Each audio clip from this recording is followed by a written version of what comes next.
Now it's time that we cross over to our Oh Soo-young for Global Insight for an in-depth look at important developments in world affairs. Thank you, Mark.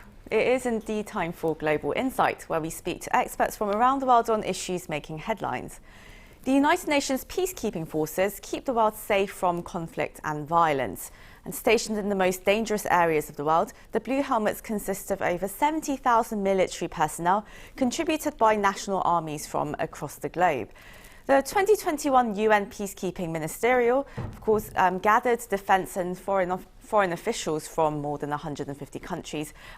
This was hosted by Seoul this year, marking the first time ever in the meeting's history to be held by an Asian country.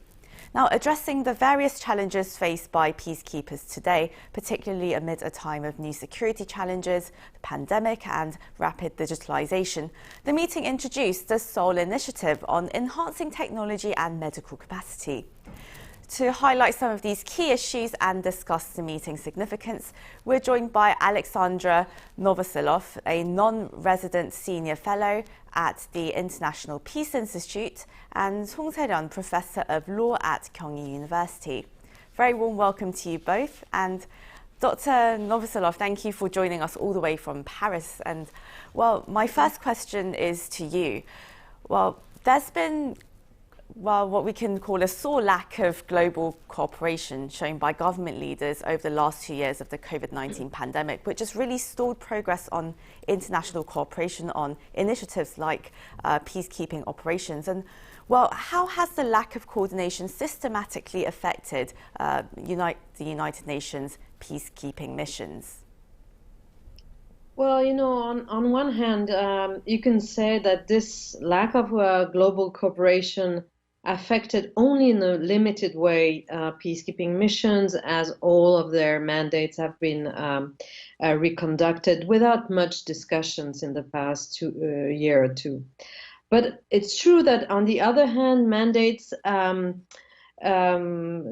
should not be simply, rolled over. They should be discussed and changed if necessary. And this lack of cooperation has limited this. And I can add also that some of the mandated tasks given to these operations, such as human rights monitoring, have been more and more questioned by some member states, and that has affected the efficiency and the credibility of the UN on the ground.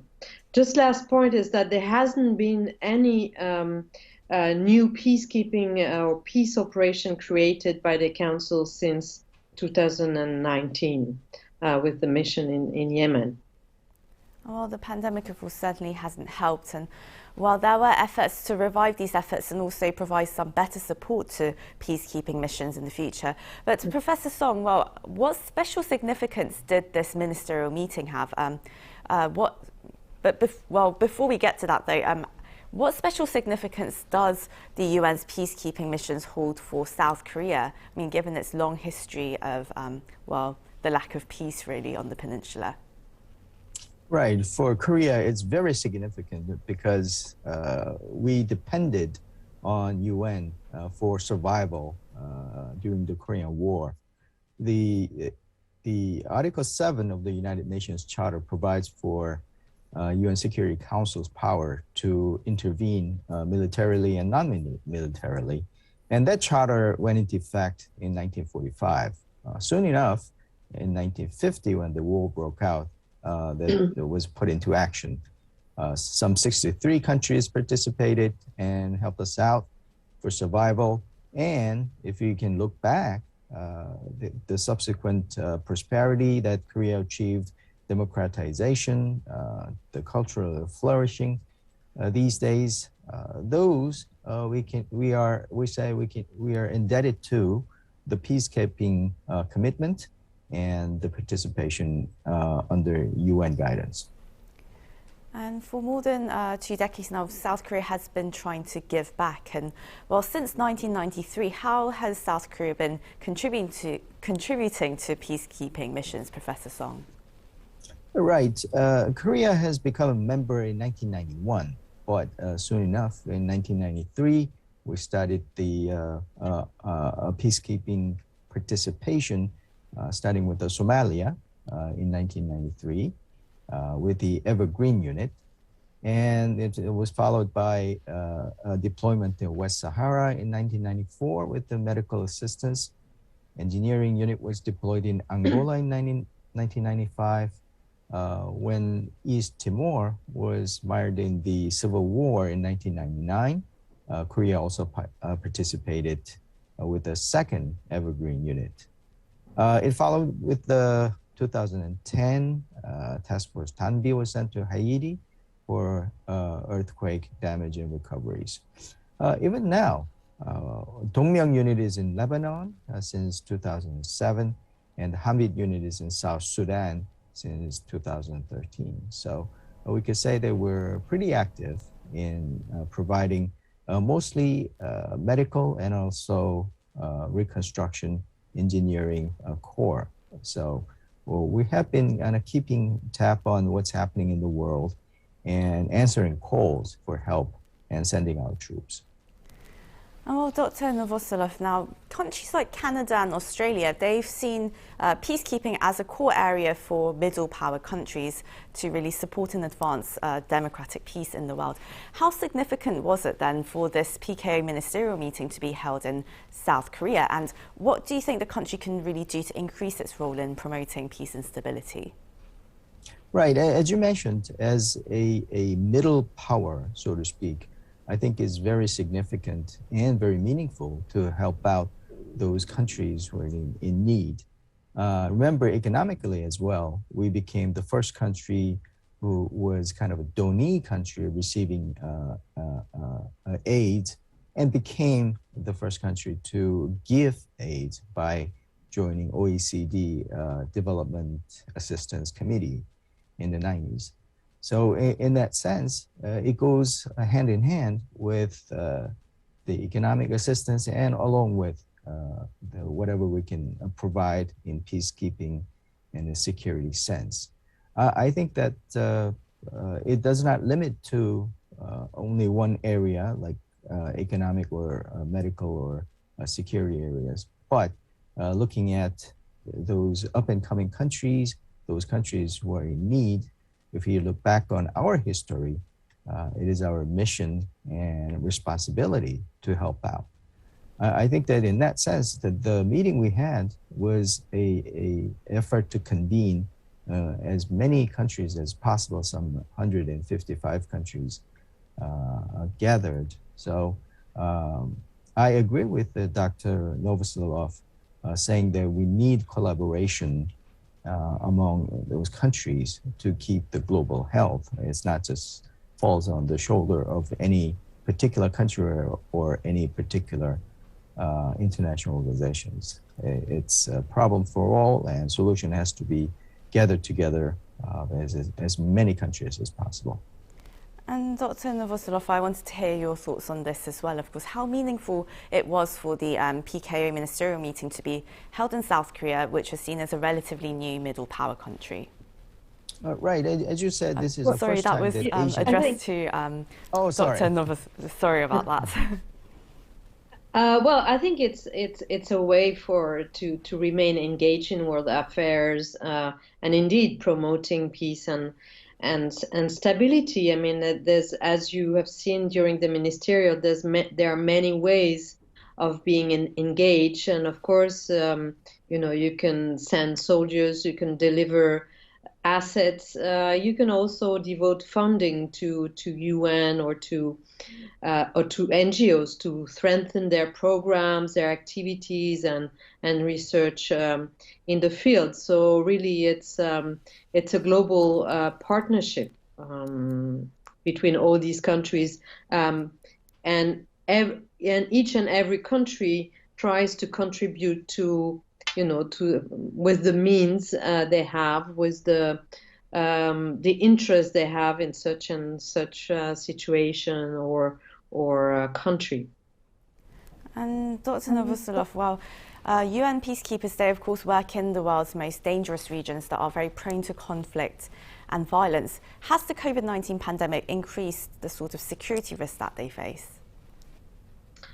I don't really think that the COVID has increased those security risks. There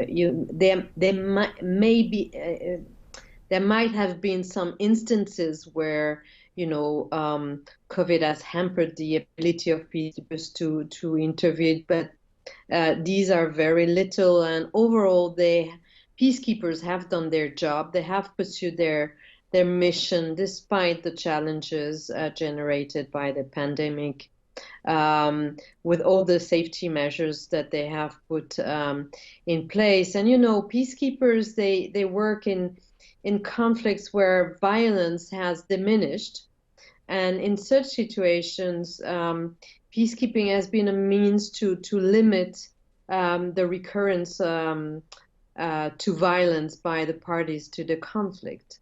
So I don't think COVID-19 has changed anything in this.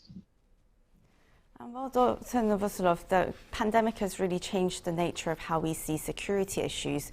Now, security not only includes traditional areas like, well, military and defense, but it also is starting to cover public health as a core area of security. And well, how then should peacekeeping really adapt to this kind of new normal? Well, it has precisely adapted since the beginning by putting all these, health measures in place. Peacekeeping has adapted to the nature, the evolving nature of conflicts throughout the years. COVID hasn't changed really the work of those missions in this regard. It has forced them to adapt to this new challenge, to include in their planning processes, these issues such as health and the pandemic in general. And I must say that health and medical assets have been a long-term challenge for peacekeeping operations, and there's a need of a sustained attention to this, and this is all the more true during a pandemic. Well, certainly the pandemic has highlighted the need to address these very long-standing issues. And Professor Song, through the Seoul Initiative, South Korea proposed the so-called smart camp model to better equip peacekeeping missions with more high-tech solutions. What are some innovative ways that South Korea could really contribute to this kind of objective? Well, Korea is offering what we can do well. That includes the technology area with the high-tech, one of the highest connectivity rate in Korea. We could probably can secure or make an environment in the UN camps so that their information can flow decisively in the direction of safeguarding, ensuring the safeness, and also flow of the information in the camp. I think that that's a very significant area. And also because of the technology, data-driven technology can be used to not only just keep the campus safe, but make the operation more efficient. Now, I think that the capacity building is another area that we can offer, because the UN peacekeeping operations has evolved over the years to get involved in the direction of more active involvement, which means it could become more sensitive and it could become more risk-ridden operations than before.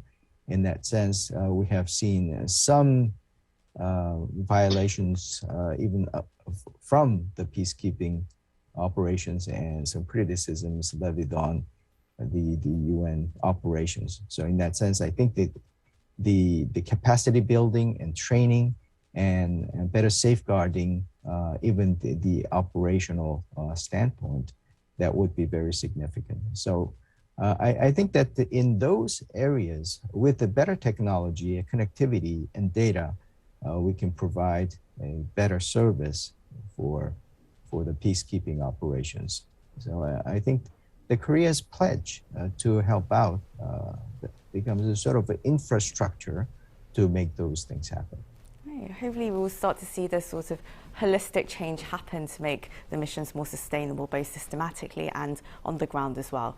Well, this is where we'll have to end the interview today, I'm afraid. That was Alexandra Novoselov, non-resident senior fellow at the International Peace Institute, and Song Se-ryun, professor of law at Kyunghee University. It was a pleasure having you on our show. Thank you very much for your time. Thank you. Thank you.